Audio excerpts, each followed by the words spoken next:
سيدنا النبي قمر. اعوذ باللہ من الشیطان الرجیم، بسم اللہ الرحمن الرحیم۔ السلام علیکم ناظرین، ٹی وی ون سے جشن عید میلاد النبی صلی اللہ علیہ وسلم کی خصوصی نشریات نور مجسم کے ساتھ آپ کا میزبان شبیر ابو طالب آپ کی خدمت میں حاضر ہے۔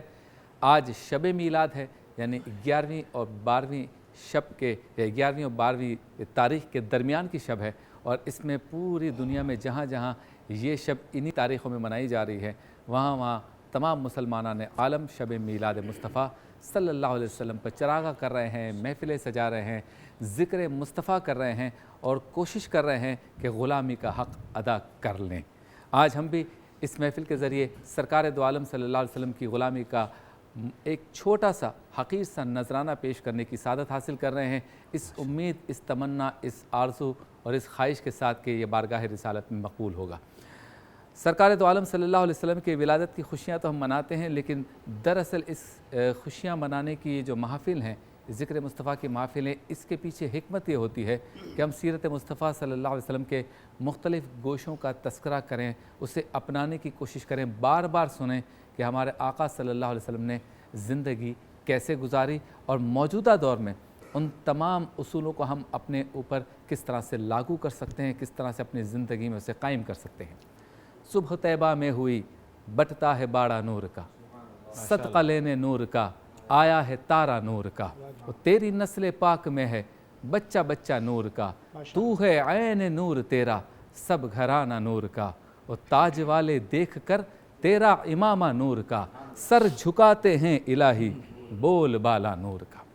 آج ہم اس عظیم ہستی کا تذکرہ کریں گے جو وجہ تخلیق کائنات ہیں، اور آج ہم ان کا تذکرہ کر کے کوشش کریں گے کہ ان کی زندگی کے ایک اہم پہلو پر گفتگو کریں اور اسے اپنانے کی کوشش کریں۔ جس موضوع کا میں نے انتخاب کیا ہے وہ میرے آپ کی عادتوں سے متعلق ہے، میرے آپ کی گفتگو سے متعلق ہے، ہمارے آپس کے معاملات اور جملے ادا کرنے سے متعلق ہے، اور وہ ہے سرکار دو عالم صلی اللہ علیہ وسلم کا اخلاق حسنہ۔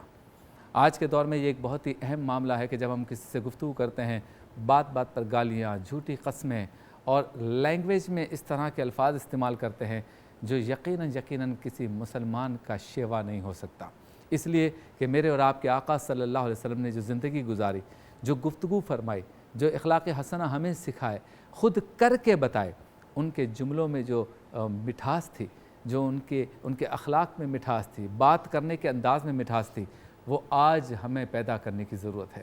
ہم آج جس طرح کی گفتگو کرتے ہیں، بات بات پر جھوٹ، عزت کا خیال نہیں، بلکہ اپنے رشتہ داروں کے ساتھ، احباب کے ساتھ، دوستوں کے ساتھ، اپنے خادموں کے ساتھ، کام کرنے والوں کے ساتھ، اپنے آفس میں، دفتر میں کام کرنے والوں کے ساتھ، اپنے کاروباری لوگوں کے ساتھ گفتگو کرتے ہیں، ہم جس طرح سے بات کرتے ہیں، یقیناً جب سیرت مصطفیٰ کو دیکھتے تو ہمیں لگتا ہے کہ ہم وہ کام نہیں کر رہے جو میلاد مصطفیٰ کا اصل میں تقاضا ہے۔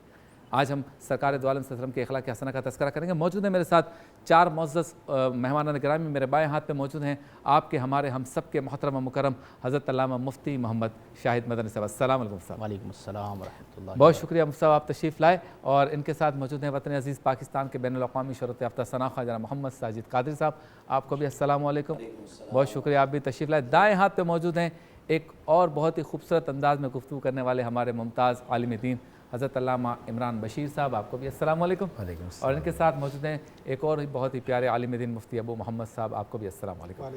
آپ تمام معزز مہمانان گرامی کا شکریہ کہ آپ تشریف لائے۔ سرکار دو عالم صلی اللہ علیہ وسلم کی گفتگو کیسی تھی؟ حضور پرنور صلی اللہ علیہ وسلم بات کرتے وقت کس طرح کا لہجہ اختیار کرتے تھے؟ سرکار دو عالم صلی اللہ علیہ وسلم گفتگو کرتے وقت کیسے الفاظ، کیسے جملے ادا کرتے تھے؟ ٹیمپو، یعنی بات کرنے کے لیے ٹیمپو کیا ہوتا تھا، آواز کی رفتار کیا ہوتی تھی، گفتگو کرنے کا انداز کیا تھا، ہاتھ اس وقت کیا کہہ رہے تھے، چہرہ کیا کہہ رہا تھا، پیشانی مبارک کیا کہہ رہی تھی، یہ ساری چیزیں ہمیں سیرت مصطفیٰ میں ملتی ہیں۔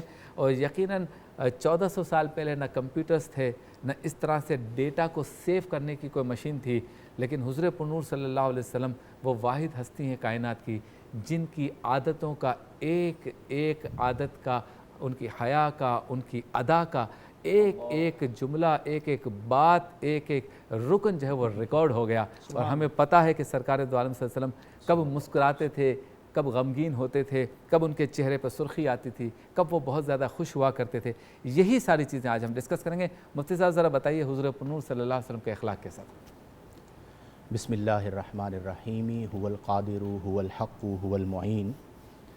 نبی کریم علیہ افضل الصلاۃ والتسلیم کا میلاد النبی جو ہم منا رہے ہیں عملی طور پر، اور اس کا مقصد سیرت نبی کریم علیہ افضل الصلاۃ والتسلیم کا بیان ہے۔ میں ڈائریکٹ آپ کے جواب کی جانب آنا چاہوں گا کہ نبی کریم صلی اللہ علیہ وسلم کا اخلاق حسنہ یہ وہ ہے کہ جس پر آپ کو ملکہ حاصل ہے۔ عربی زبان میں ملکہ کا معنی یہ ہوتا ہے کہ تصدر عنہ الافعال بسہولت، کہ کسی چیز پر ایسا کمال حاصل ہونا کہ جو افعال کا صدور ہو رہا ہے وہ سہولت سے ہو، اس میں تکلف نہ ہو۔ تو ہم بعض اخلاق اپناتے ہیں بتکلف۔ نبی کریم صلی اللہ علیہ وسلم کے جتنے اخلاق تھے ان پر آپ کو ملکہ حاصل تھا۔ قرآن میں جب اللہ نے آپ کے اخلاق کا ذکر فرمایا تو فرمایا وَإِنَّكَ لَعَلَىٰ خُلُقٍ عَظِيمٍ، واہ واہ واہ، کہ اے محبوب صلی اللہ علیہ وسلم آپ خلق عظیم کے عظیم ترین منصب پر کیا فائز ہیں۔ بات ہے، سبحان اللہ سبحان اللہ۔ چونکہ درس نظامی سے آپ کا بھی تعلق رہا ہے تو عربی زبان میں ایک حرف جار ہم پڑھتے ہیں اعلیٰ، تو یہ عربی میں استعلاء کے لیے آتا تھا، کلاس میں یہ بات بھی ہوئی تھی۔ استعلاء کا معنی یہ ہے کہ اگر ہمیں یہ کہنا ہے کہ زید گھوڑے پر ہے تو ہم کہیں گے زید علی الفرس۔ تو اسی طرح یہاں پر فرمایا کہ انکا لعلی خلق واہ عظیم، واہ واہ واہ واہ، تو جب ہم نے کہا زید علی الفرسی تو اس کا مطلب یہ ہوا کہ زید راکب ہے یعنی گھڑ سوار ہے، اور گھوڑا اس کا مرکب یعنی سواری ہے۔ سواری، ٹھیک۔ تو جب اللہ نے فرمایا وَإِنَّكَ لَعَلَىٰ خُلُقٍ عَظِيمٍ، کہ اے محبوب آپ خلق عظیم کے عظیم ترین منصب پر ہیں، تو اس کا تفسیری ترجمہ یہ ہوگا کہ اے محبوب آپ خلق عظیم کے لیے بمنزلہ سوار کے ہیں، واہ واہ واہ واہ، اور خلق عظیم محبوب آپ کی ایک سواری ہے۔ کیا بات ہے، واہ، امام العاشقین نے بہت خوبصورت ترجمانی فرمائی، آپ نے فرمایا کہ تیرے خلق کو حق نے عظیم کہا، واہ واہ تیری خلق کو حق نے جمیل کیا، واہ واہ، کوئی تجھ سا ہوا ہے نہ ہوگا شہا، تیرے خالق حسن و ادا کی قسم۔ تو یہ نبی کریم علیہ افضل الصلاۃ والتسلیم کے اخلاق حسنہ ہیں۔ حضرت عائشہ صدیقہ رضی اللہ تعالی عنہا نے بڑے واضح الفاظ میں فرمایا کہ کان خلقہ القرآن، کہ اگر تم قرآن کے بارے میں پوچھتے ہو، نبی کریم کے اخلاق کے بارے میں پوچھتے ہو تو الحمد تا والناس، پورا قرآن میرے پیارے محبوب صلی اللہ علیہ وسلم کا خلق ہے۔ اور جو پیغام اسلام پھیلا اس کی بنیادی وجہ آپ کے اخلاق تھے۔ وہ اخلاق کیا تھے کہ جسے بھی ملتے چہرے پر مسکراہٹ ہوتی، کیا بات، ابدا بالسلام، ملاقات ہوتی ابتدا فرماتے سلام کے ساتھ، کوئی بیمار ہو جاتا اس کی عیادت فرماتے، کوئی انتقال کر جاتا اس کی تعزیت فرماتے، کوئی بھوکا ہوتا اسے کھانا کھلاتے، کوئی پیاسا ہوتا اسے پانی پلاتے، کوئی تکلیف میں ہوتا اس کی تکلیف اور درد کا مداوا کرتے۔ تو یہ بنیادی طور پر اخلاق حسنہ ہیں، اور من حیث القوم مجھے اور ہمارے تمام ناظرین کو اس امر کی بہت ضرورت ہے کہ عبادات کے ساتھ ہم معاملات میں اخلاق نبوی کو اپنا لیں۔ کیا بات، علامہ صاحب کتنی ضرورت ہے آج اخلاق کی، آج کل کے دور میں بہت اہم چیز ہے۔ بعض اوقات کوئی بندہ آ رہا ہوتا ہے، اس کی پرسنالٹی بہت اچھی ہوتی، لگتا ہے ہمیں بہت اچھی پرسنالٹی، جیسے بولنا شروع کرتا ہے سارے کے سارے پردے ہٹ جاتے ہیں۔ تو کتنا ضروری ہے کہ آپ کے جملے، آپ کا انداز، آپ کا بولنا، آپ کا مسکرانا، آپ کے چہرے کے تاثرات یہ کتنی اہمیت رکھتے ہیں؟ بسم اللہ الرحمن الرحیم، نحمدہ و نصلی علی رسولہ الکریم۔ جس طرح نام محمد سے لب سے لب ملتے ہیں نام محمد کے سبب، جس طرح لب سے لب ملتے ہیں نام محمد کے سبب، کاش کہ ہم سب مل جائیں نام محمد کے سبب، آمین صلی اللہ علیہ وآلہ وسلم۔ شبیر بھائی، یہ اتنی اہم اور ضروری چیز ہے کہ صبح کو روزانہ سارے اعضاء جسم کو یوں ہاتھ جوڑ کے کہتے ہیں اتق اللہ فینا، اللہ کا واسطہ ہے ہمارا کچھ خیال رکھنا، ان استقمت استقمنا، اگر تو ٹھیک رہی تو ہم بھی بچے رہیں گے، وَإِنِ اعْوَجَجْتَ اعْوَجَجْنَا، اور اگر تو بگڑ گئی، تو خراب ہوگی تو ہم بھی تباہ و برباد ہو جائیں گے۔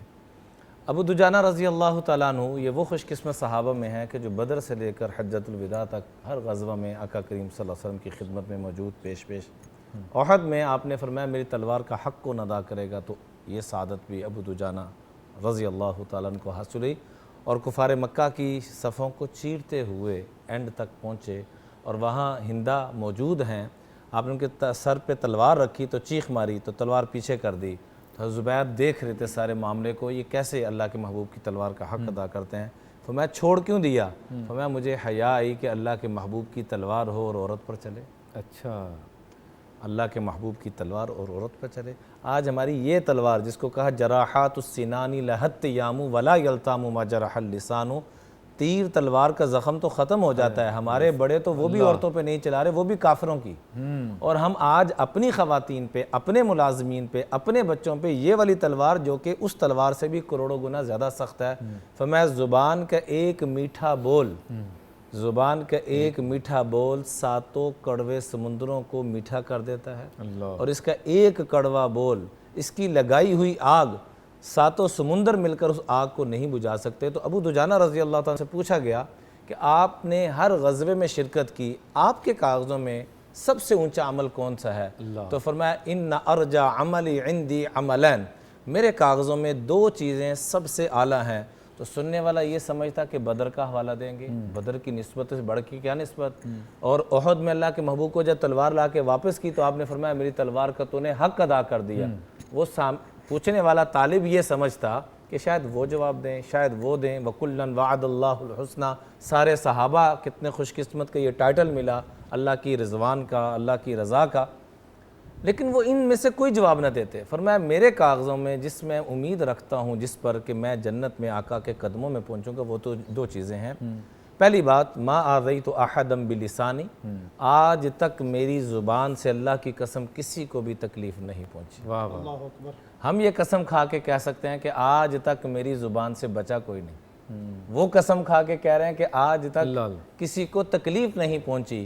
دوسری بات فرماتے ولا اجد فی قلبی غشا لاحد، میرے دل میں کسی کی نفرت نہیں، کسی کا کینہ نہیں، بغض نہیں۔ معاذ بن جبل رضی اللہ تعالیٰ عنہ یمن کے گورنر بن کے جا رہے ہیں، اور جیسے معصوم بچے، ان کو نہیں اصل میں سمجھایا جا رہا ہے، مجھے آپ کو سمجھایا جا رہا ہے۔ میں ان کی قبر اطہر پر جب اردن میں گیا، یقین کریں اتنے انوار و برکات کہ میں بتا نہیں سکتا۔ تو اللہ کے محبوب جیسے چھوٹے بچے کو سمجھایا جاتا ہے، اصل میں مجھے آپ کو سمجھایا جا رہا ہے۔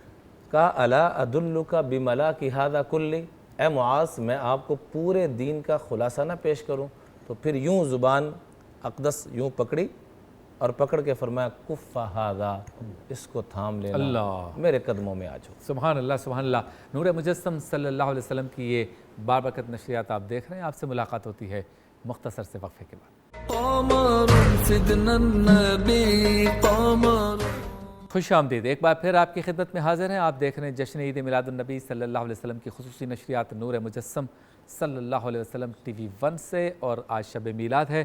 اسی حوالے سے آج سرکار دو عالم صلی اللہ علیہ وسلم کے اخلاق حسنہ پہ گفتگو ہو رہی ہے۔ مفتی ابو محمد ہمارے ساتھ ہیں۔ اجم صاحب یہ بتائیں کہ سرکار دو عالم صلی اللہ علیہ وسلم کے بھی یقیناً خادمین تھے، صحابہ تھے، ازواج تھیں، آج بھی ہمارے ساتھ یقیناً کام کرنے والے بھی ہوتے ہیں، بیگمات ہوتی ہیں، بعض کی بیگم ہوتی ہے، بعض کی بیگمات ہوتی ہیں، اور دوست ہوتے ہیں، احباب ہوتے ہیں، رشتہ دار ہوتے ہیں۔ کس طرح کا رویہ، کس طرح کی گفتگو حضور ان سے فرماتے تھے، اور آج ہم کیا کر رہے ہیں؟ ان کے جواب سے پہلے آپ نے جو بیگمات کا لفظ بولا ہے، یہ ایشین کی حسرت ہی ہے، اسی حسرت سے دنیا سے جائیں گے۔ جی بالکل جی۔ بسم اللہ الرحمن الرحیم۔ محمد مصطفیٰ کی آمد ہے بشیرا نذیرا، محمد مصطفیٰ کی آمد ہے بشیرا نذیرا، فصلوا علیہ کثیرا کثیرا، واہ واہ، جزا اللہ عنا سیدنا و مولانا محمد ما هو اہل صلی اللہ علیہ وسلم۔ میں بات کو آگے بڑھانے سے پہلے ایک جملے کی طرف آتا ہوں۔ ہمارے ہاں اکثر آقا دو عالم خاتم النبیین صلی اللہ علیہ وسلم کی ذات گرامی کے متعلق ایک جملہ استعمال ہوتا ہے کہ حضور صلی اللہ علیہ وسلم مجموعہ اخلاق تھے، یعنی صفات کو آپ میں جمع کیا گیا۔ میرے خیال میں یہ جملہ باقی انبیاء کے لیے تو ٹھیک ہے، نبی کریم صلی اللہ علیہ وسلم کی ذات گرامی اس سے بالا ہے۔ واہ، آپ صلی اللہ علیہ وسلم کی جو ذات گرامی ہے وہ مجموعہ نہیں، وہ منبع اخلاق ہیں، منبع صفات ہیں۔ مجموعہ کہتے ہیں کہ آپ کسی چیز میں، برتن میں کچھ صفات کو یا چیزوں کو جمع کریں، اور منبع کہتے ہیں چشمے کو جہاں سے وہ چیزیں نکلتی ہیں۔ حسن ہے تو حضور سے حسن، حضور میں جمع نہیں کیا گیا، حضور سے حسن نکلا ہے۔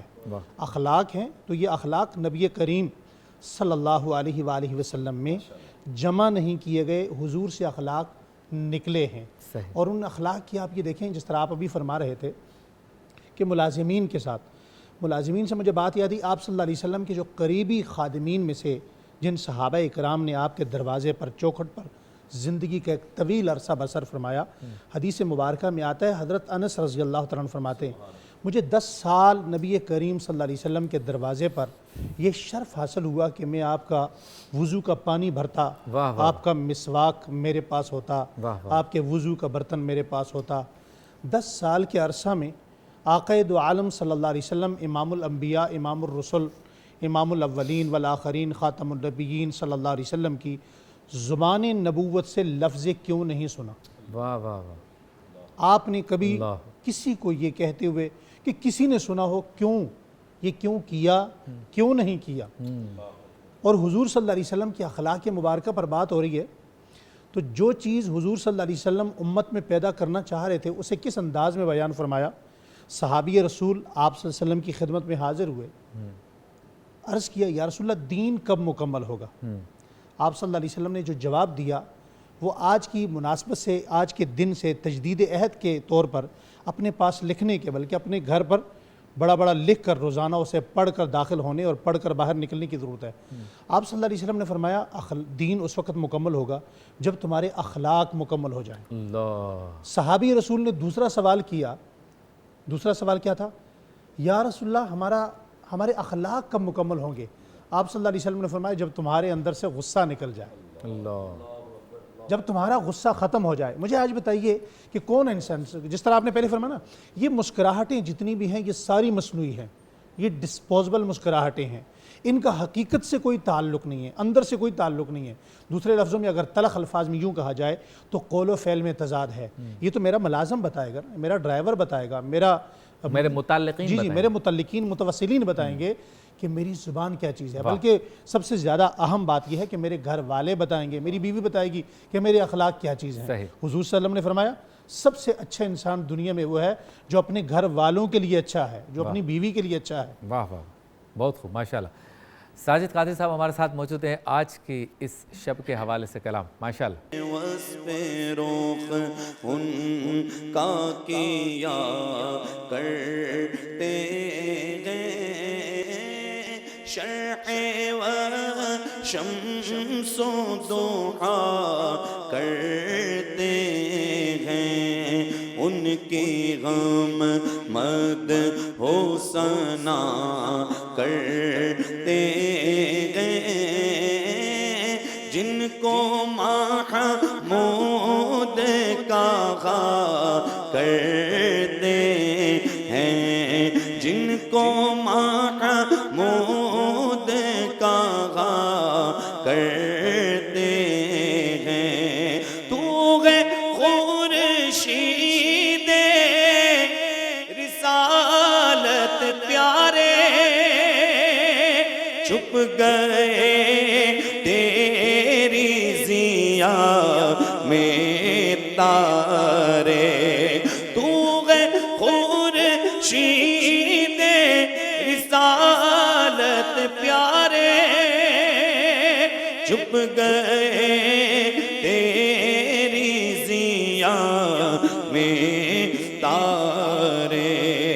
انبیاء اور غیر سب ماہ پارے، تجھ سے ہی نور لیا کرتے ہیں، آقا تجھ سے ہی نور لیا کرتے ہیں.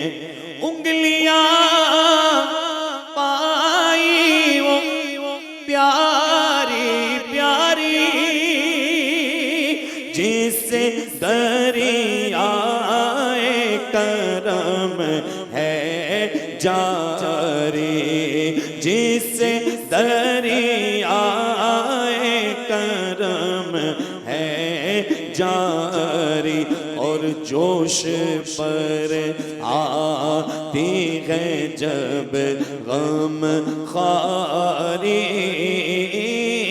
تشنہ سیراب ہوا کرتے ہیں اپنے مولا کی بس شان عظیم، ایسی شان کہ جانور بھی کرے جن کی تعظیم، جانور بھی کرے جن کی تعظیم، سنگ کرتے ہیں ادب سے تسلیم، پیڑ سجدے میں گرا کرتے ہیں، اور عاشقوں کے لیے کہ لب پہ آ جاتا ہے جب نام جناب، منہ میں گھل جاتا ہے شہد نایاب، بھائی لب پہ آ جاتا ہے جب نام جناب، منہ میں گھل جاتا ہے شہد نایاب، وجد میں ہو کے غم جان بےتاب، اپنے لب چوم لیا کرتے ہیں۔ اور شبیر بھائی اتنا ذکر مصطفیٰ، اتنا ذکر مصطفیٰ، اعلیٰ فرماتے ہیں ہمارے دلوں کو سکون ہی ذکر مصطفیٰ سے ملتا ہے۔ فرماتے ہیں اپنے دل کا ہے انہی سے آرام، اور سونپے ہیں اپنے انہی کو سب کام، لو لگی ہے کہ اب اس در کے غلام چارہ درد رضا کرتے ہیں، وصف رخ ان کا کیا کرتے ہیں، شرح و شمس ضحا کرتے ہیں، ان کی غم مد ہو ثنا کرتے ہیں، جن کو محمود کہا کرتے ہیں۔ سبحان اللہ سبحان اللہ، ماشاءاللہ۔ آپ سے ملاقات ہوتی ہے مختصر سے وقفے کے بعد۔ قمر سيدنا النبي قمر۔ خوش آمدید، ایک بار پھر آپ کی خدمت میں حاضر ہیں۔ آپ دیکھ رہے ہیں نور مجسم صلی اللہ علیہ وسلم کی یہ روح پرور نشریات ٹی وی 1 سے، اور موضوع آج ہمارا ہے سرکار دو عالم صلی اللہ علیہ وسلم کے اخلاق۔ اچھا مفتی صاحب، یہ بتائیں کہ ایک تو تذکرہ ہوتا ہے کہ میں نے گفتگو کس طرح کی اپنے متعلقین سے، اپنے پڑوسیوں سے، اپنے رشتہ داروں سے، ایک ہوتی ہے مخالفین کے ساتھ گفتگو، ان سے معاملہ، ان سے کلام، ان سے مکالمہ۔ وہاں سیرت مصطفیٰ کیا کہتی ہے کہ ہمیں ان کے ساتھ کس طرح کا برتاؤ کرنا چاہیے؟ بسم اللہ الرحمن الرحیم۔ دیکھیں نبی کریم علیہ افضل الصلاۃ والتسلیم جیسا کہ ذکر کیا گیا اخلاق حسنہ کا منبع ہیں اور خلق عظیم کے عظیم ترین منصب پر فائز ہیں۔ نبی کریم صلی اللہ علیہ وسلم کی پوری سیرت طیبہ میں اپنی ذات کے حوالے سے یک لفظی جواب بھی نہیں ملتا، اور یہ بات آج کے دور میں ہمارے لیے بہت اہم ہے، کیونکہ ہمارے ہاں عمومی طور پر جو ذاتی اختلافات ہوتے ہیں وہ اپنی ذات کی وجہ سے ہوتے ہیں۔ تو نبی کریم علیہ افضل الصلاۃ والتسلیم نے تو بڑے بڑے ایسے افراد کہ جنہوں نے انتہا درجے کی تکلیف پہنچائی، مثلا حضرت وحشی رضی اللہ عنہ جنہوں نے حضرت امیر حمزہ رضی اللہ عنہ کو شہید کیا، آپ نے انہیں بھی شرف صحابیت عطا فرمایا، حضرت ہندہ رضی اللہ تعالی عنہا کو شرف صحابیت عطا فرمایا، اور اس کے علاوہ وہ تمام لوگ حضرت ابو سفیان رضی اللہ عنہ کو شرف صحابیت عطا فرمایا۔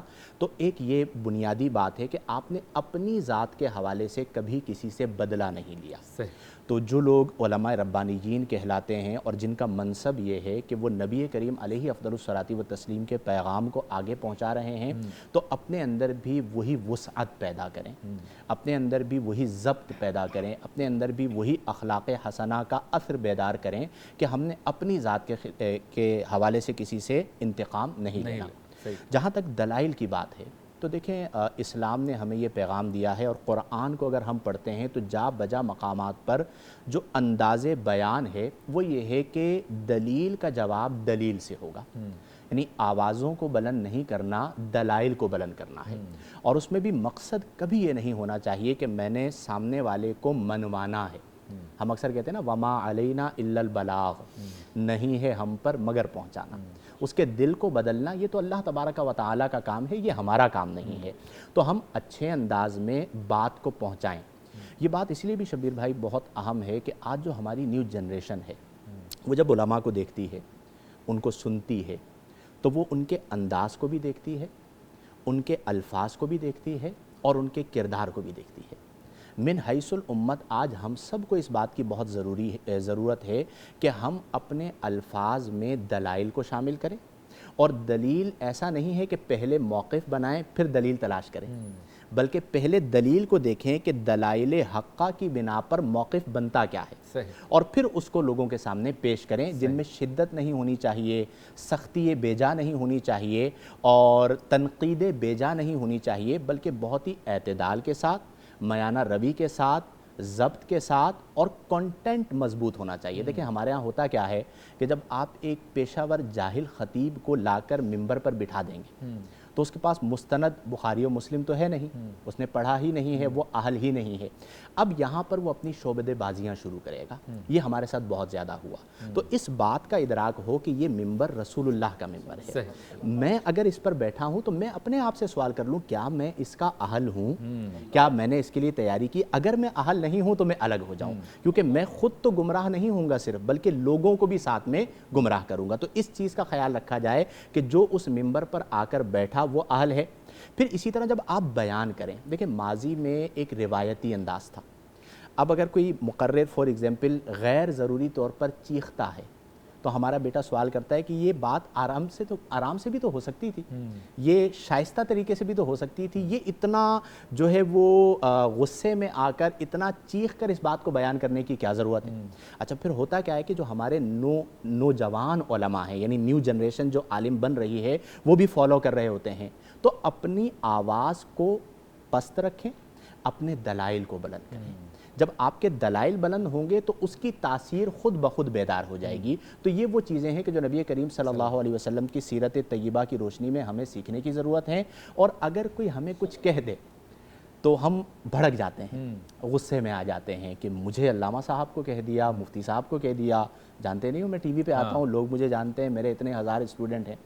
آپ دیکھیں کہ وہ کون سا ظلم ہے یا وہ کون سی سختی ہے جو نبی کریم صلی اللہ علیہ وسلم کے ساتھ نہیں کی گئی۔ پتھر تک مارے گئے، آج کے دور میں کسی عالم کو کسی نے پتھر نہیں مارا ہوگا، بلکہ پھول بچھاتے ہیں، راہوں میں کانٹے تک بچھائے گئے، قتل کے در پہ ہو گئے، تلوار اٹھا کر کھڑے ہو گئے کہ محمد صلی اللہ علیہ وسلم اب آپ کو مجھ سے کون بچائے گا؟ آپ نے فرمایا میرا رب۔ اس کے ہاتھ سے تلوار گری، نبی کریم صلی اللہ علیہ وسلم نے اٹھا لی، اب تمہیں مجھ سے کون بچائے گا؟ عرض کی آپ تو بڑے کرم کرنے والے اور رحم کرنے والے ہیں، آپ نے فرمایا جاؤ میں نے تمہیں معاف کر دیا۔ واہ واہ، یہ وہ پہلو ہے کہ جو آج ہمیں اپنانا چاہیے کہ لوگ تو آپ کے قدموں میں آنکھیں بچھاتے ہیں، اگر ایک دو تلخ سوال کر بھی لیے ضبط کے ساتھ سنیں اور اس کا قرآن اور حدیث کی روشنی میں مسکت جواب۔ کیا بات ہے۔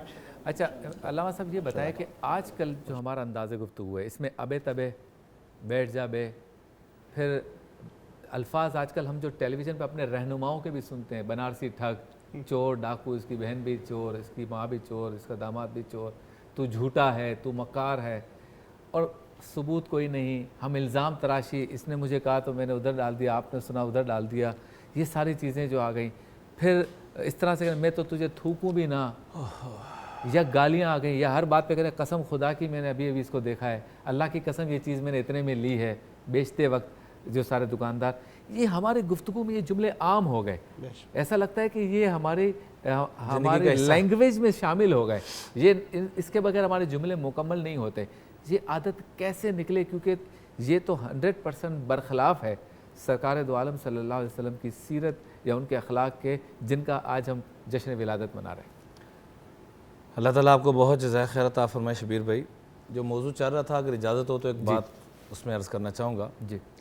نبی کریم صلی اللہ علیہ وآلہ وسلم مکہ مکرمہ میں 13 سال وہ تکالیف کہ جس کے بارے میں فرمایا لقد اوذیت فی اللہ وما لم یوذ بہ احد, جتنی مجھے اذیتیں دی گئی ہیں اتنی کسی کو بھی نہیں دی گئی.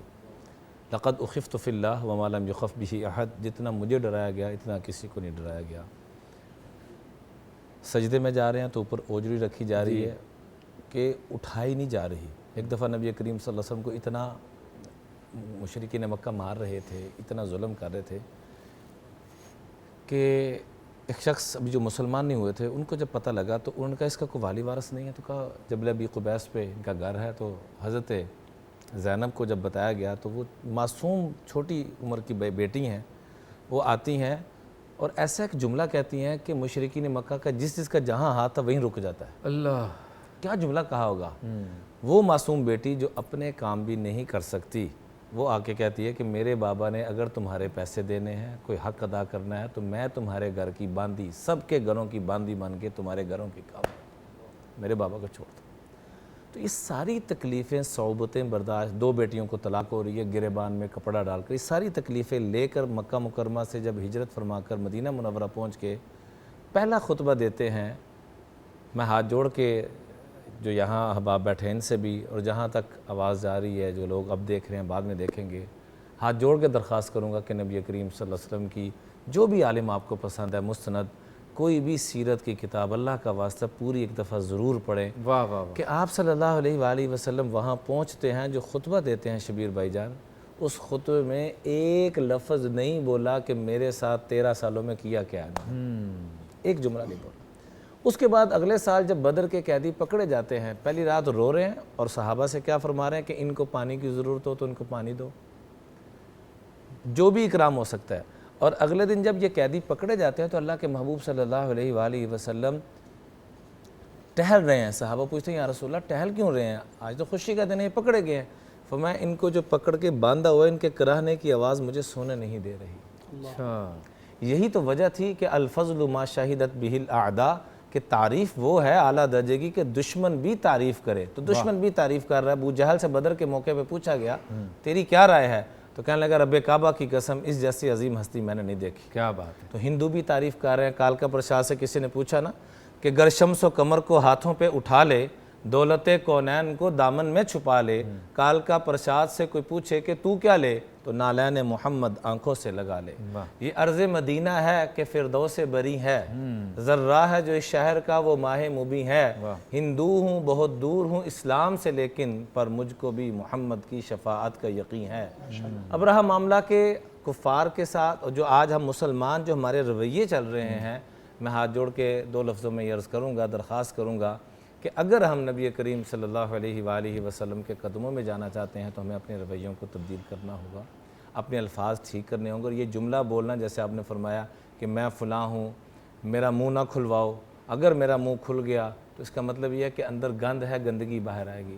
آپ مجھے جانتے نہیں, یہ جملے کا مطلب یہ ہے کہ میں شیطان سے بھی بڑا ہوں. اللہ, مجھے جانتے نہیں, میں کچھ ہوں. کیا مطلب کہ اس لیے پوچھا گیا شیطان سے کہ فرعون نے پوچھا کہ تو بھی بڑا میں بھی بڑا, تیرے میرے سے بھی کوئی بڑا ہے؟ کہاں جس سے معافی مانگی جائے اور وہ کہ میں تجھے اب بتاؤں گا تیرا پالا کس سے پڑا ہے, وہ تیرے سے بھی بڑا ہے, میرے سے بھی بڑا ہے. تو اپنے اندر سے تکبر کے عناصر نکالے جائیں. اگر ہم واقعتاً آقا کریم صلی اللہ علیہ وآلہ وسلم کے قدموں میں جانے کا پروگرام رکھتے ہیں تو اللہ کے محبوب نے فرمایا جب بھی تمہیں غصہ آئے اپنا غصہ نہ نکالنا, اس وقت رب سے جو دعا مانگو گے رب کعبہ کی قسم رب تمہیں ضرور عطا کر دے. کیا بات ہے, سبحان اللہ سبحان اللہ. اور آج کی اس نشریات میں, آج کی اس رات اور اس پروگرام کے حوالے سے یہ کچھ پیغامات بہت ضروری ہیں, کیونکہ سننے سے, بار بار ریئلائز کرانے سے, علماء کرام کے خطبات کے ذریعے, اس طرح کی گفتگو کے ذریعے ہم اپنی زندگی میں تبدیلی لا سکتے ہیں. چلتے ہیں بریک کی جانب, بریک کے بعد ہوتی ہے آپ سے دوبارہ ملاقات. قمر سيدنا النبي قمر. خوش آمدید ایک بار پھر آپ کی خدمت میں حاضر ہیں جشن عید میلاد النبی صلی اللہ علیہ وسلم کی خصوصی نشریات نور مجسم صلی اللہ علیہ وسلم کے ساتھ، اور جوائن کیا ہے ہمیں آپ کے ہمارے ہم سب کے محترم بہت خوبصورت انداز میں گفتگو کرتے ہیں ڈاکٹر عطا المصطفیٰ جمیل راٹھور صاحب نے. آپ کو السلام علیکم. وعلیکم السلام. بہت شکریہ آپ تشریف لائے. اور گفتگو ہماری ہو رہی ہے سرکار دو عالم صلی اللہ علیہ وسلم کے اخلاق پر. اور مفتی ابو محمد صاحب ذرا بتائیے کیسے تبدیلی لائیں آج کی رات کے حوالے سے، یہ ایام جو چل رہے ہیں جب سیرت مصطفیٰ کا تذکرہ ہو رہا ہے، تو گفتگو میں تبدیلی کیسے لائی جا سکتی ہے؟ جزاک اللہ خیر. دیکھیے پوری امت میں آج ایک جذبہ دیکھا جا رہا ہے. وہ جذبہ کس بات کا ہے؟ حضور نبی کریم صلی اللہ علیہ وسلم کی محبت شریفہ، محبت پاک. اور اس محبت کے حصول کو ہم کیا سمجھتے ہیں کہ یہ جنت کے حصول کا ذریعہ ہے. اب یہ بات یاد رکھیے، بلکہ ہم آج کے اس دن کی مناسبت سے، اس یوم اور عظیم موقع کی مناسبت سے امت تک یہ بات پہنچانا چاہتے ہیں. حضرات علماء اکرام ہیں، آپ ہیں، اللہ اس میسج کو پوری دنیا تک کنوے کرنے کی توفیق نصیب فرمائے. ایک اخلاق وہ ہیں کہ آپ میرے ساتھ اچھا پیش آئے، میں آپ کے ساتھ اس کا بدلے میں اچھا پیش ہوں، یہ قرض ہے. اخلاق یہ نہیں ہے. اخلاق یہ ہیں کہ میرے ساتھ کوئی برا کرے میں اس کے ساتھ اچھا پیش آؤں. یہ اخلاق ہیں. دوسری سب سے بڑی بات، نبی کریم صلی اللہ علیہ وسلم کی تعلیمات مبارکہ سے جو ہمیں موصول ہوئی، علماء اکرام اس بات پر شاہد ہیں، 1400 سال کی سیرت ثابت ہے کہ جنت کے حصول کا سب سے حسین جمیل ترین جو طریقہ ہے وہ اخلاق ہیں. وہ اخلاق کیسے ہیں؟ آپ دیکھیے دنیا میں بے شمار. ایک حدیث ہے، حضرت عبادہ بن صامت رضی اللہ عنہ فرماتے ہیں میں نے پیارے پیغمبر صلی اللہ علیہ وسلم کو 9 مرتبہ یہ بات فرماتے ہوئے سنا. آقا دو عالم صلی اللہ علیہ وسلم کسی بات کو 1 مرتبہ بھی ارشاد فرما دیں تو وہ امت کے لیے کافی ہے. ٹھیک ہے جی، صحیح. نبی کریم صلی اللہ علیہ وسلم 9 مرتبہ کیا فرما رہے ہیں کہ تم کسی ایسے شخص کو معاف کرو. اکثر ہم کہتے ہیں نا جی یہ بندہ تو معافی کے قابل ہی نہیں، میں اسے کیوں معاف کروں؟ فرمایا کہ میرے رب نے مجھے کہا ہے کہ تم کسی ایسے شخص کو معاف کرو جو تمہارے ہاں معافی کے قابل نہ ہو. تو اللہ پاک فرماتے ہیں میں تمہیں وہاں معاف کروں گا جہاں تم معافی کے قابل نہیں ہو. واہ واہ واہ واہ، سبحان اللہ. نبی کریم صلی اللہ علیہ وسلم کی محفل پاک میں، مجلس میں 2 عورتوں کا ذکر آیا. اچھا. ایک عورت وہ ہے جو بڑی تہجد گزار ہے، بڑی نمازی ہے، بڑی پرہیزگار ہے، متقی ہے، اعمال ہیں، صدقہ خیرات ہے، لیکن اس کی زبان ٹھیک نہیں ہے، لوگ محلے والے پڑوسی تنگ ہیں. تو آپ صلی اللہ علیہ وسلم نے کیا فرمایا؟ ہی وجب النار، یہ جہنم میں جائے گی. اور ایک اور عورت کا تذکرہ ہے، فرمایا وہ زیادہ پرہیزگار تو نہیں، بس 5 وقت کی نماز پڑھتی ہے، مگر علاقے والے اس سے بڑے خوش ہیں. کبھی ایک کے کام آتی ہے، کبھی کسی کی دایا ہوتی ہے، کبھی کسی کی خادمہ ہوتی ہے، کبھی کسی کو کوئی خدمت کر رہی ہے. آپ صلی اللہ علیہ وسلم نے فرمایا سیدھے جنت میں جائے گی. بنیاد کیا ہے؟ اخلاق. اور اس اخلاق کی سب سے بہترین مثال جو صحابہ اور اہل بیت میں دیکھی گئی. دیکھیے میدان کرب و بلا سے بڑا ظلم کائنات میں اس زمین و آسمان نے نہ کبھی پہلے دیکھا، نہ یہ زمین و آسمان بعد میں دیکھے گی. اسی میدان کرب و بلا میں ظالم سے بچ جانے والے حضرت امام زین العابدین مسلمانوں سے جب تعزیت وصول فرما رہے ہیں تو نبی کریم صلی اللہ علیہ وسلم کے اخلاق حسنہ کیا تھے؟ آپ کی اولاد سے اور صحابہ اکرام سے ملتے ہیں کہ منہ پہ کپڑا لپیٹے ایک شخص آتا ہے، بہت سارے لوگ آ رہے ہیں، تو امام زین العابدین رحمہ اللہ خود اٹھ کر ایک ایک کو پانی پلا رہے ہیں. اس شخص نے بھی جب ہاتھ بڑھایا، یہ کون ہے؟ یہ خانوادہ رسول کے پھولوں کو مسلنے والا ظالم قاتل ہے. پانی دیا تو اور خواہش ظاہر کی، دوسری مرتبہ، تیسری مرتبہ. تو یہ کہنے لگا کہ آپ نے مجھے پہچانا نہیں؟ تو آنکھوں میں آنسو آ گئے. فرمایا ظالم تمہیں کون بھول سکتا ہے؟ پھر فرمایا پھر بھی مجھے پانی. فرمایا جو تم نے کیا وہ تمہاری سیرت ہے، جو میں نے کیا یہ میری سیرت ہے. جو تم نے کیا وہ تمہارے خاندان کا، تمہارے خاندان کی نیت ہے، اور جو میں نے کیا یہ میرے خاندان، میرے نانا کی، میرے ابا کی، میرے اماں کی، میری ابا کی، میرے علی کی، میری اماں فاطمہ زہرا کی، میرے نانا مصطفیٰ کی تربیت ہے. تو بات یہ ہے کہ جنت کے حصول کا جو سب سے خوبصورت ذریعہ ہے وہ آپ صلی اللہ علیہ وسلم کے اخلاق ہیں. حضرت علی رضی اللہ عنہ سے کسی نے پوچھا کہ بنیادی انسانیت کیا ہے؟ فرمایا بنیادی انسانیت دل کا صاف ہونا، یعنی نیت کا صاف ہونا، اور بنیادی انسانیت انسان کی زبان کا میٹھا ہونا ہے. سبحان اللہ. مجھے آخری بات کر رہا ہوں آپ سے، مجھے موریتانیہ ایک ملک میں جانے کا اتفاق ہوا. میں نے رات بھی شاید کسی ٹی وی چینل پر یہ بات کہی کہ وہاں اسکول میں ڈاکٹر صاحب اس بات پر پابندی لگائی کہ جس استاد کی طبیعت خراب ہو اور جو مسکرا کر اسکول میں نہ آ سکے وہ اس دن چھٹی کرے. اچھا، یعنی آپ نے اپنے بچوں سے مسکرا کر ملنا. کیا بات، کیا بات. مطلب معاملہ جو ہمارے ہاں ہونا چاہیے وہ غیروں نے اپنا لیا. بالکل. کیا بات. ڈاکٹر صاحب کلام سننا ہے ساجد قادری سے آج کی رات کے حوالے سے میلاد شریف کا. کوئی دو جملے جو ڈائریکٹ پھر ہم نعت کی طرف جائیں میلاد کے حوالے سے. بسم اللہ الرحمن الرحیم. میں اخلاق کی بات بتا دوں کہ اخلاق کسے کہتے ہیں. جو نبی نے فرمایا وہ اخلاق بن گیا, جو نبی نے کہا وہ اخلاق بن گیا, جو میرے نبی نے کیا وہ اخلاق بن گیا. ادائے مصطفیٰ کو جمع کر لے تو انسان کے لیے منظم اخلاق کا پورا سلیبس بن جاتا ہے. حضور اکرم اور اخلاق کسے کہتے ہیں؟ نیکی کو. لہذا سرکار دو عالم صلی اللہ علیہ وسلم نے فرمایا نماز پڑھو تو نماز کا پڑھنا نیکی بن گیا. آپ نے فرمایا کہ نماز نہ پڑھو تو نماز کا نہ پڑھنا باعث اجر بن گیا. اس لیے کہ ان اوقات میں جن میں سرکار نے منع فرما دیا سجدہ حرام ہے, ان میں اگر آپ نماز پڑھیں گے تو نماز نہیں کہلائے گی. اسی طریقے سرکار نے فرمایا کھانا کھاؤ تو کھا لو تو کھانے کا کھانا ثواب اجر ہے. سرکار نے فرمایا کہ کھانا نہ کھاؤ تو کھانے کا نہ کھانا اجر ہے. انک لعلی خلق عظیم. اللہ نے آپ کو اخلاق کی ڈرائیونگ سیٹ پر بٹھا دیا ہے.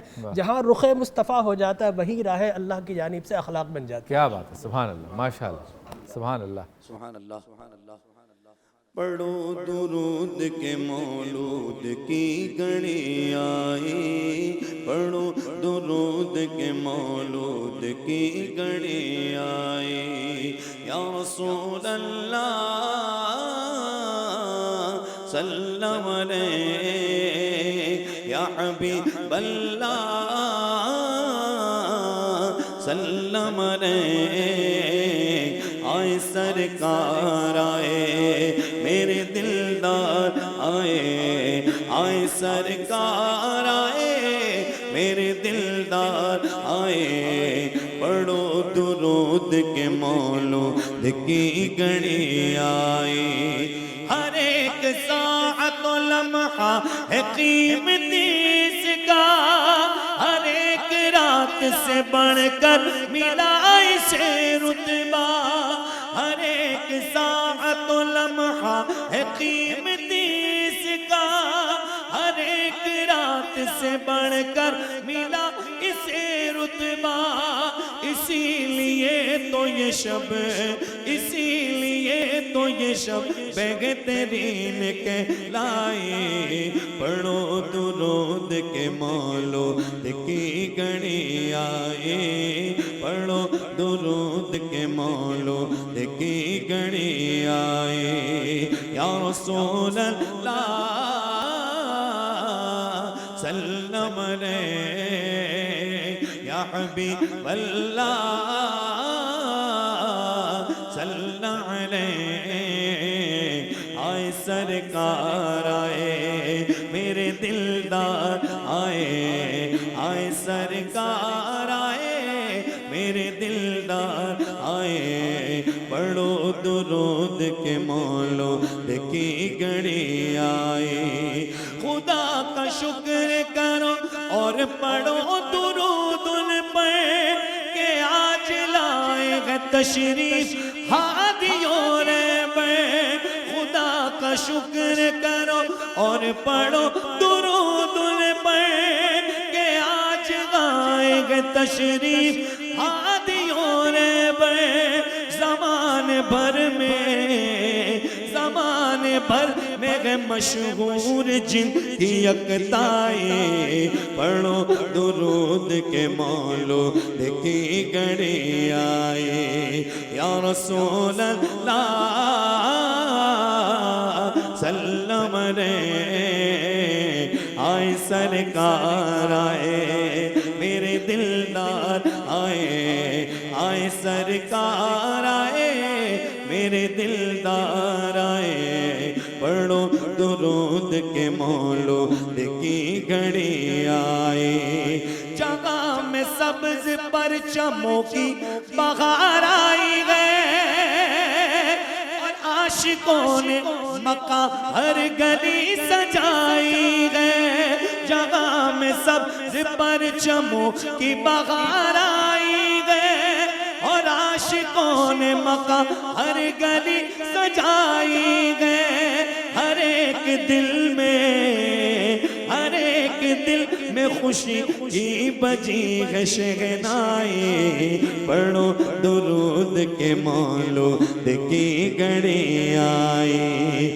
آئے سرکار آئے میرے دلدار آئے, آئے سرکار آئے میرے میرے دلدار آئے پڑھو درود کے مولود کی گھڑی آئے انہی کے در سے ہی دریائے جود بہتے گئے وہ آئے جو نہیں سائل کو نہیں کہتے گئے انہی کے در سے ہی دریائے جود بہتے گئے وہ آئے جو نہیں سائل کو نہیں کہتے ہیں کیونکہ سخاوت ایسی عطا سخاوت ایسی عطا رب نے ان کو فرمائی پڑھو درود کے مولود کی گھڑی آئی یا رسول اللہ سلم علیہ آئے سرکار آئے میرے دلدار آئے آئے سرکار آئے میرے دلدار آئے پڑھو درود کے مولود کی گھڑی آئی سبحان اللہ سبحان اللہ. اسی طرح میلاد کے ترانے گاتے رہیں گے. آپ سے ملاقات ہوتی ہے مختصر سے وقفے کے بعد. قمر سيدنا النبي قمر. Welcome back. ایک بار پھر آپ کی خدمت میں حاضر ہیں. جشن عید میلاد النبی صلی اللہ علیہ وسلم کی خصوصی نشریات نور مجسم صلی اللہ علیہ وسلم کے ساتھ جو آپ دیکھ رہے ہیں ٹی وی 1 سے. اور جوائن کیا ہمیں علامہ شہریار داؤد صاحب نے. آپ کا السلام علیکم, بہت شکریہ آپ تشریف لائے. اور نوجوان ثناءخواں احمد رضا نے ہمیں جوائن کیا. آپ کو بھی السلام علیکم, بہت شکریہ آپ تشریف لائے. ہم میلاد مناتے کیوں ہیں, یہ سوال ہے. مفتی صاحب کیا کہیں گے اس بارے میں؟ بسم اللہ الرحمن الرحیم. دیکھیں میلاد منانا یعنی نبی کریم علیہ افضل الصلاۃ و تسلیم کی ولادت مبارکہ پہ خوشی کا اظہار کرنا. ٹھیک ہے.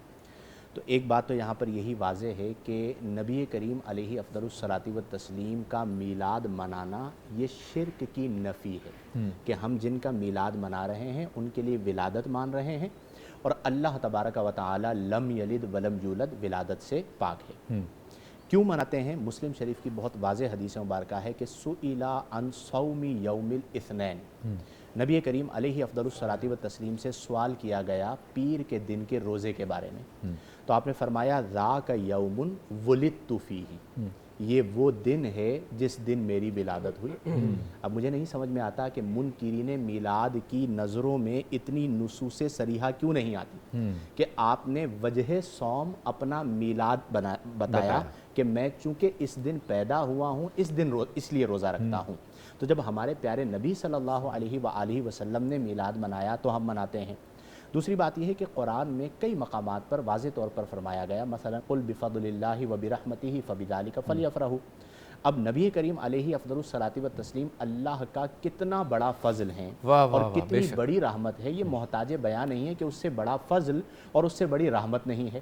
اور اس کی وجہ بھی بڑی واضح ہے کہ کسی بھی نعمت پر اللہ نے احسان نہ جتلایا, لیکن اس موقع پر فرمایا کہ لقد من اللہ علی المؤمنین اذ بعث فیہم رسولا, کہ اللہ نے ایمان والوں پر یہ احسان فرمایا کہ ان میں اپنے رسول کو مبعوث فرمایا.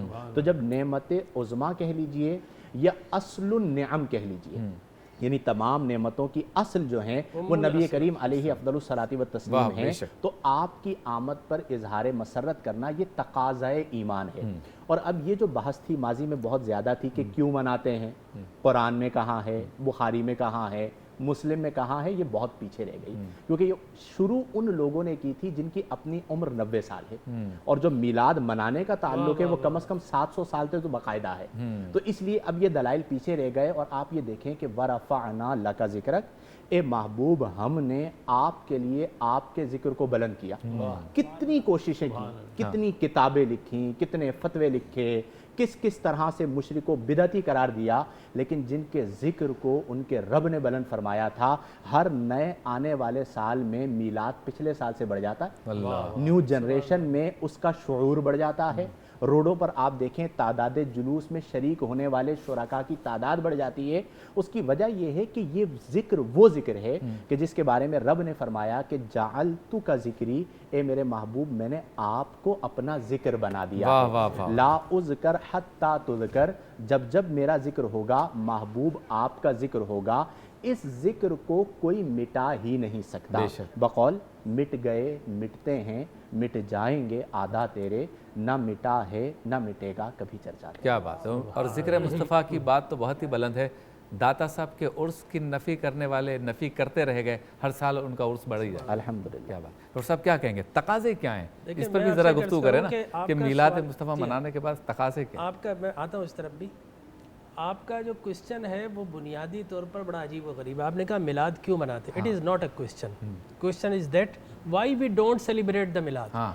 سوال یہ ہے کہ میلاد کیوں نہ منائیں، یہ سوال نہیں ہے کہ میلاد کیوں مناتے ہیں، سوال تو دراصل یہ ہونا چاہیے کہ ہم میلاد کیوں نہ منائیں، اس لیے کہ جائز کی کوئی دلیل نہیں ہوتی، ناجائز کی دلائل ہوتے ہیں۔ جس جگہ آپ کو نہ جانا ہو وہاں پر لکھ دیا جاتا ہے کہ اٹ از پروہیبٹڈ ایریا، یہاں پر آپ نہیں داخل ہو سکتے، لیکن جہاں پر جانا مقصود ہو وہاں پر بورڈ نہیں لکھا جاتا کہ یہاں آ جائیے، بورڈ وہاں لکھا جاتا ہے جہاں پر ممانعت ہو۔ تو قرآن مجید اور احادیث مبارکہ میں جن جن چیزوں کو منع کیا گیا تھا، بڑے بڑے بورڈ رسول مکرم صلی اللہ علیہ وسلم نے آویزاں کر دیے، نہ اللہ سے بھول ہوئی معاذ اللہ، نہ رسول اللہ سے بھول ہوئی، قیامت تک کی حرام چیزوں کو ممنوع قرار دے دیا گیا ہے، اب دین مکمل ہو گیا ہے، الیوم اکملت لکم دینکم۔ اب اگر کوئی یہ کہتا ہے کہ یہ ممانعت ہے اس چیز کی، تو اس کا مطلب یہ ہے کہ وہ اسلام کے منہ میں اپنی بات ڈال رہا ہے۔ دو چیزیں ہو سکتی، یا تو یہ کہ وہ یہ سمجھتا ہے کہ اسلام مکمل نہیں ہوا، یا پھر یہ کہ وہ یہ سمجھتا ہے کہ اسلام کی مزید تشریح کرنے کا حق وہ رکھتا ہے، لہٰذا باب نبوت بند ہو چکا ہے بھائی، وحی کا دروازہ بند ہو چکا ہے، قیامت تک کی ساری ممنوع چیزوں کو رسول اللہ نے حرام قرار دے دیا۔ اور اسلام کیا ہے؟ اسلام 4 چیزوں پر مشتمل ہے شبیر بھائی۔ جو سرکار نے فرما دیا وہ اسلام ہے، جو سرکار نے کیا وہ اسلام ہے، جس سے سرکار نے منع کر دیا وہ اسلام ہے، اور سب سے اہم چیز یہ ہے کہ جس سے سرکار نے منع نہ کیا وہ بھی اسلام ہے۔ لہٰذا اب اگر کوئی کہتا کہ یہ چیز منع ہے تو بھائی کیا تجھ پر وحی نازل ہو گئی؟ باب نبوت تو بند ہو چکا ہے، اب تو کس طرح منع کر رہا ہے؟ لہٰذا سب سے پہلی بات تو یہ ہے کہ سوال یہ کیا جائے گا میلاد کیوں نہ منائے، بھائی آپ دلیل دیجئے۔ دیکھیے آپ سے کوئی پوچھے آپ کھانا کیوں کھاتے ہو، آپ کہیں بڑا عجیب و غریب مزہ کا خیز سوال ہے، بھائی میں کھانا کیوں کھاتا ہوں؟ سوال تو یہ کہ میں کھانا کیوں نہ کھاؤں، جب اللہ نے میرے لیے حلال کر دیا ہے تو میں کیوں نہ کھاؤں؟ اور دیکھیے ساری جائز چیزوں کی فہرست اللہ نے کبھی بیان نہیں کی، یہ بھی کھاؤ یہ بھی کھاؤ یہ بھی کھاؤ۔ اگر بنگلہ دیش رہنے والے مسلمان اگر روٹی نہ کھائیں اور اگر باجرے کی روٹی نہ کھائیں، کل قیامت میں کیا ان سے سوال ہوگا کہ یہ بھی حلال تھا یہ تم نے کیوں نہیں کھایا؟ اگر پاکستان میں رہنے والے اگر مچھلی روزانہ کھائیں تو ان سے یہ سوال نہیں ہوگا اگر مچھلی نہ کھائیں یا چاول نہ کھائیں کہ تم نے مچھلی اور چاول روزانہ کیوں نہیں کھائی؟ نہیں، جائز کا سوال نہیں ہوگا، سوال ہوتا ناجائز کا کہ میں نے ان چیزوں کو ناجائز قرار دے دیا، تم نے کیوں کیا؟ اللہ کا نبی بنیادی طور پر ہر جائز چیز کو بتانے کے لیے نہیں آتا، یہ بڑی اہم بات کر رہا ہوں۔ اللہ کا نبی ہر جائز کام کروانے نہیں آتا، اللہ کا نبی دراصل ہر ناجائز کام سے روکنے کے لیے آتا ہے۔ لہٰذا جتنی قیامت تک کی ناجائز چیزیں تھی میرے نبی نے منع فرما دیا ہے۔ اب اگر کوئی کہتا ہے کہ جناب ناجائز، اور دلیل دیجئے بھائی، کیا قرآن میں منع کیا میلاد کے لیے؟ جواب ہے کہ نہیں، قرآن میں تو اللہ نے 5 نبیوں کے میلاد کو بیان کیا ہے۔ قرآن میں حضرت آدم علیہ السلام و تسلیم کا میلاد نامہ 5 مقامات پر پورے رکوع میں اللہ نے بیان کیا کہ فرشتوں نے سیلیبریٹ کیا، شیطان نے انکار کیا، جس نے سیلیبریشن کی اللہ نے انہیں نورانی قرار دے دیا، اور جس نے میلاد کا انکار کیا آدم کی، اللہ تبارک و تعالی نے اسے ابلیسی اور شیطانی قرار دے دیا۔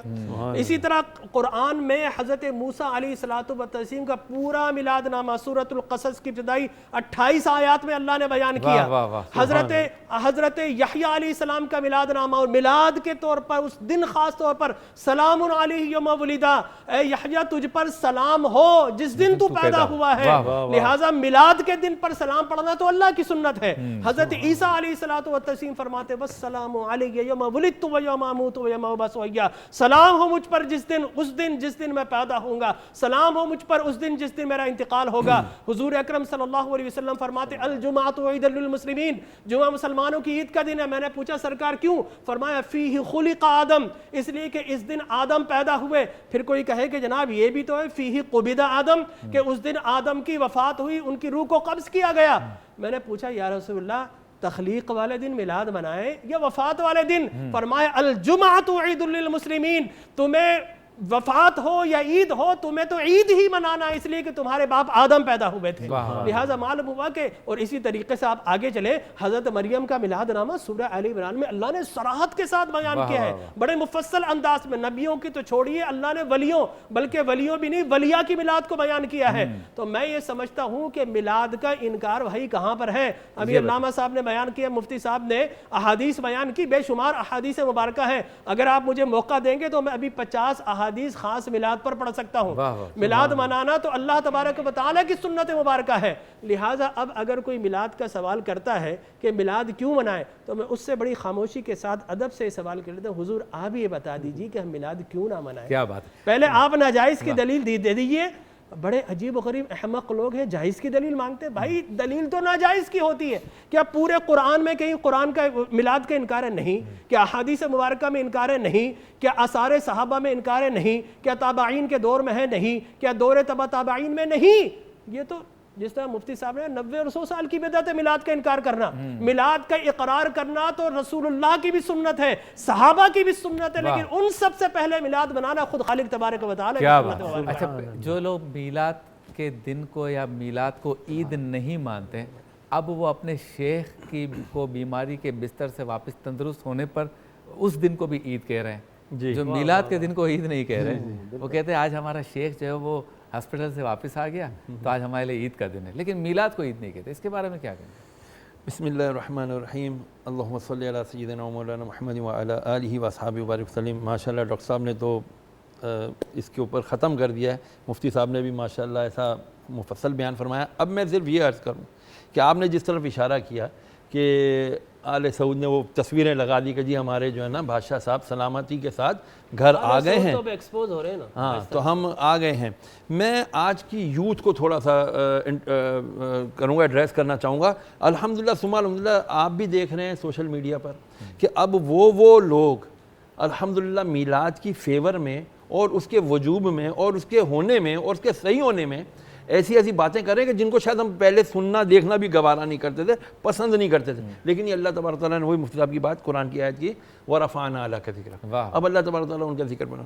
سوشل میڈیا جو چل رہا ہے اس وقت جہاں وہاں پر بہت نقصانات ہیں اس کے، لیکن آپ یہ بھی تو دیکھیے میلاد کا مہینہ آتے ہی الحمدللہ کتنا، میں کالجز اور یونیورسٹیز میں بھی میرا جانے کا اتفاق ہوتا رہتا ہے الحمدللہ، مجھے خوشی اس وقت ہوتی ہے کہ جینز وہ بھی پھٹی ہوئی آج کل آپ کو پتہ ہے پہنی جاتی ہے، ہاں وہ غریب بیچارے، تو وہ لوگ الحمدللہ جب دیکھتے ہیں کہتے ہیں یار ان کے شکل سے میلادی لگ رہا ہے، یہ الحمدللہ کچھ دکھاؤ سے بھی لگتا ہے نا، تو کہتے ہیں یار یہ میلادی sir do you believe in میلاد؟ ایسا ایسے ہاں بھائی بالکل ہم میلاد بلیو کرتے ہیں، نہ صرف بلیو کرتے ہیں سیلیبریٹ بھی کرتے ہیں، تو کہتے ہیں کہ یار ہم لوگ اتنے عرصے سے، یہ میں آپ کو وہ اپنے ایکسپیرینسز شیئر کر رہا ہوں کہ جو یونیورسٹیز میں میرے ساتھ پیش آتے ہیں کہ یار ہم لوگ اتنے عرصے سے اسی مخمصے میں پڑے ہوئے تھے کہ جو لوگ ہمیں کہتے تھے کہ جی اس کی دلیل نہیں ہے، یہ کسی نے نہیں کیا، وہ کسی نے نہیں کیا، اب جب ہم خود اس کو جا کر کے سرچ کر رہے ہیں اور اس کو جا کر کے جب ہم فائنڈ آؤٹ کر رہے ہیں تو ہمیں پتہ چل رہا ہے کہ ہاں یار یہ سب چیزیں ہیں۔ تو میں آپ کے ماشاءاللہ آپ نے پروگرام کیے پورے ماہ ربیع الاول شریف میں، اس میں صرف اتنا چاہوں گا کہ ہمارا یہ پروگرام میکسیمم بچوں تک، یوتھ تک، اسپیشلی یونیورسٹیز تک اس کو شیئر کیا جائے تاکہ ان کو پتہ چلے کہ ہمارے اکابرین نے ماشاءاللہ کتنی خوبصورت بات کی ہے۔ کیا بات ہے، میلاد النبی کا تذکرہ اور اس کے تقاضوں کا تذکرہ ہو رہا ہے، آپ سے ملاقات ہوتی ہے مختصر سے بریک۔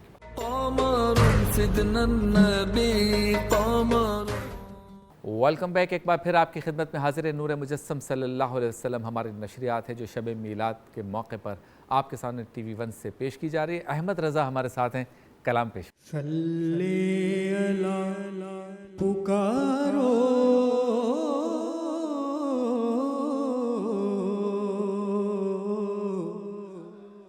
سرکار آ رہے ہیں، صلی اللہ پکارو، صلی اللہ پکارو، سرکار آ رہے ہیں،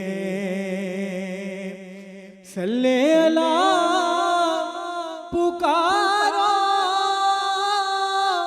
سرکار آ رہے ہیں، سرکار آ رہے ہیں، اٹھو اے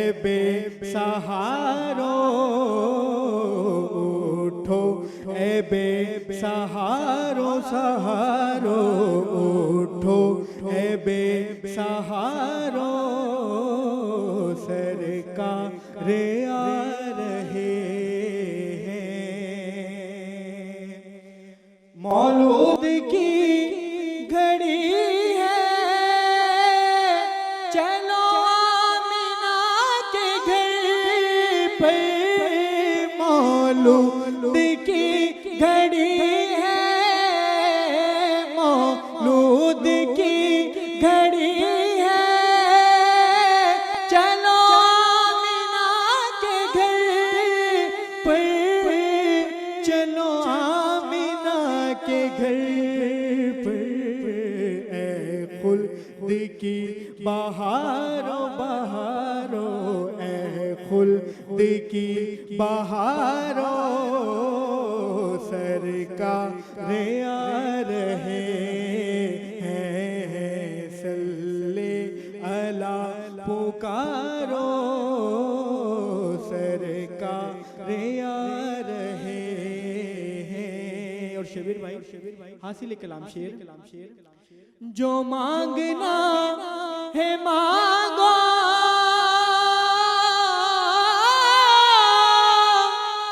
جو لینا ہے سو لے لو جو مانگنا ہے مانگو مانگو جو مانگنا ہے مانگو جو لینا ہے سو لے لو جو لینا ہے سو لے لو دنیا کے تاجدارو دنیا کے تاجدارو سرکار آ رہے ہیں صلی علی پکارو سرکار آ رہے ہیں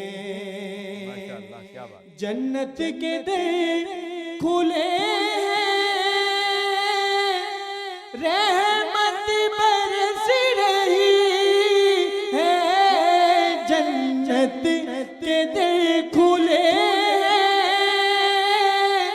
رحمت برس رہی ہے کیا غم ہے غم کے مارو کیا غم ہے غم کے مارو سرکار آ گئے ہیں صلی علی پکارو پکارو صلی علی پکارو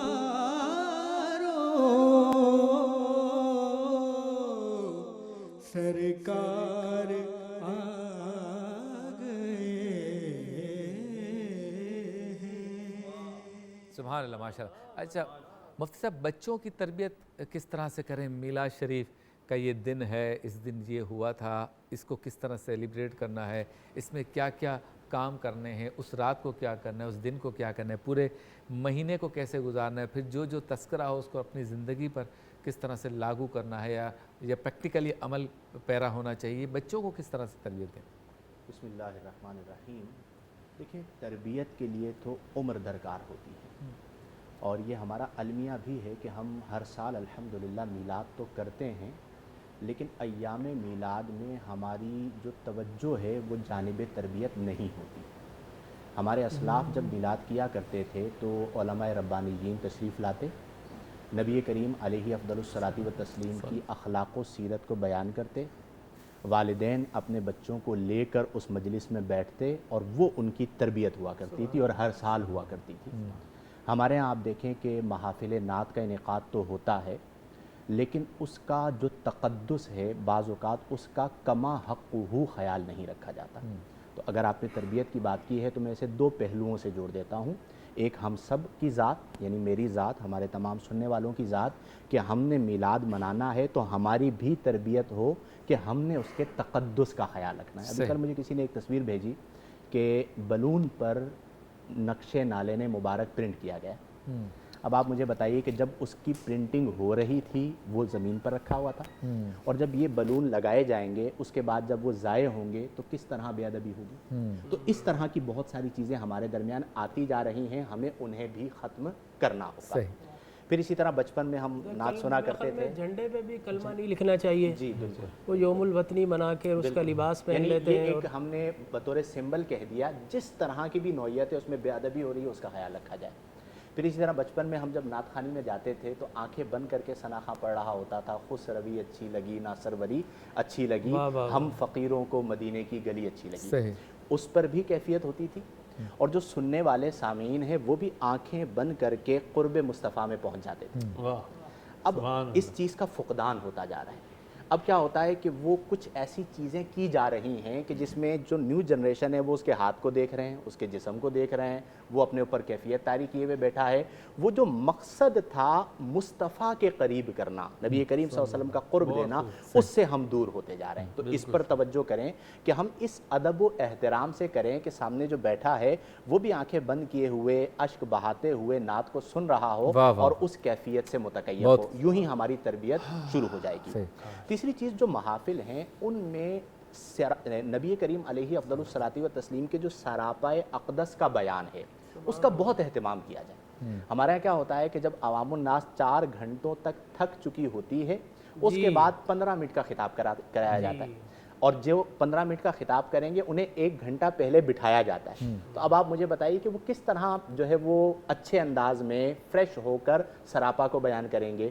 تو فوکس کر کے اس کا خاص خیال رکھا جائے کہ ہم نبی کریم علیہ افضل الصلاۃ و تسلیم کی سیرت طیبہ کو سنیں۔ اور آخری بات معرفت، دیکھیں جب نبی کریم علیہ افضل الصلاۃ و تسلیم سے ہم پیار کرتے ہیں تو معرفت مصطفیٰ سے پہلے کچھ حجابات ہیں۔ پہلے کیا ہوتا تھا، خانقاہوں میں جو شیوخ خانقاہ ہوا کرتے تھے وہ امین ہوتے تھے، اور جو ان کے پاس آتا تھا وہ ان کے قلوب پر توجہ کر کے رفع حجاب کرتے تھے۔ جب رفع حجاب ہوگا تو ہی معرفت ملے گی۔ کئی لوگ میلاد منا رہے ہوتے ہیں بغیر معرفت کے، تو بغیر معرفت کے جب آپ کرتے ہیں تو کما حقہ اس کے فوائد نہیں ملتے، آپ عملی طور پر اپنا نہیں سکتے۔ تو ایسے بزرگوں کی صحبت میں رہیں کہ جن کی آنکھوں میں اللہ نے یہ تاثیر عطا فرمائی ہے کہ وہ آپ کے دل کے دبیز پردے جو پڑ چکے ہیں انہیں دور کریں تاکہ معرفت ہو، اور جب معرفت کے ساتھ ہوگا تو اولاد جب باپ کو روتا ہوا دیکھے گی تو وہ بھی سچی عاشق ہے۔ کیا بات ہے۔ جمیل لاٹھو صاحب یہ بتائیں کہ سیرت کو اپنانا کتنا ضروری ہے؟ اس موقع پر خطابات سن کر، آپ لوگوں کی گفتگو سن کر، علماء کرام کی خطبہ کی جلسوں میں، اس کے بعد سیرت کو اپنانا کتنا ضروری ہے؟ کیونکہ بیٹری چارج کرتا ہے نا سال میں 1 مرتبہ یہ مہینہ۔ بالکل، دیکھیں میں آپ سے عرض کروں کہ میلاد کے بغیر کوئی سیرت کو اپنا ہی نہیں سکتا ہے۔ میلاد کیا ہے؟ شان مصطفیٰ، عظمت مصطفیٰ، فضیلت مصطفیٰ، نورانیت مصطفیٰ، بشریت مصطفیٰ، معجزات مصطفیٰ، ٹھیک ہے نا، قرب مصطفیٰ، معرفت مصطفیٰ، حسن مصطفیٰ، جمال مصطفیٰ۔ اگر یہ چیزیں نہیں ہوں گی تو انسان سیرت کو کس طرح اپنائے گا؟ بات یہ ہے دراصل میلاد منائی جاتی ہے اور سرکار کی سیرت اپنائی جاتی ہے۔ اب دیکھیں مجھ سے، میں لاسٹ ایئر کہیں پر تھا ابراڈ، اٹلانٹا میں غالباً، تو مجھ سے کسی نے سوال کیا کہ ڈاکٹر صاحب یہ میلاد النبی آپ خاص ربیع الاول کے مہینے میں ہی کیوں مناتے، پورے سال کیوں نہیں مناتے؟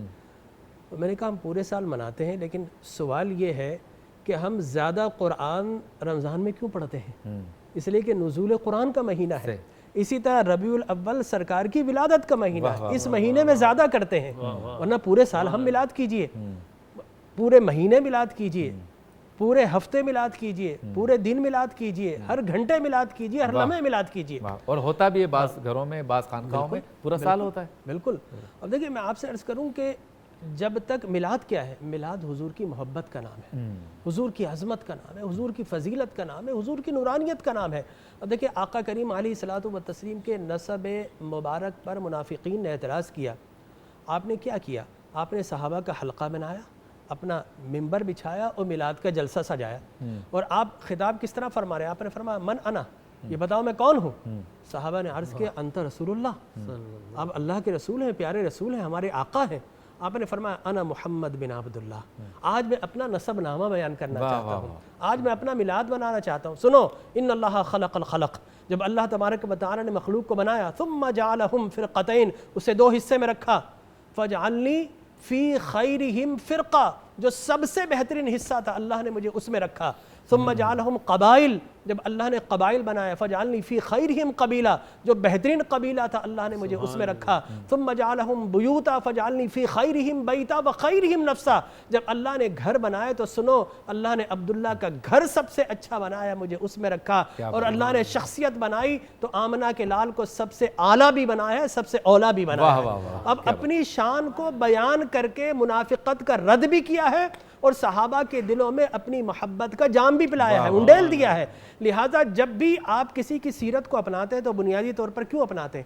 یا اس کے علم کی وجہ سے، یا اس کے حسن کی وجہ سے، جمال کی وجہ سے، یا اس کی قابلیت کی وجہ سے، یا اچھی آواز کی وجہ سے.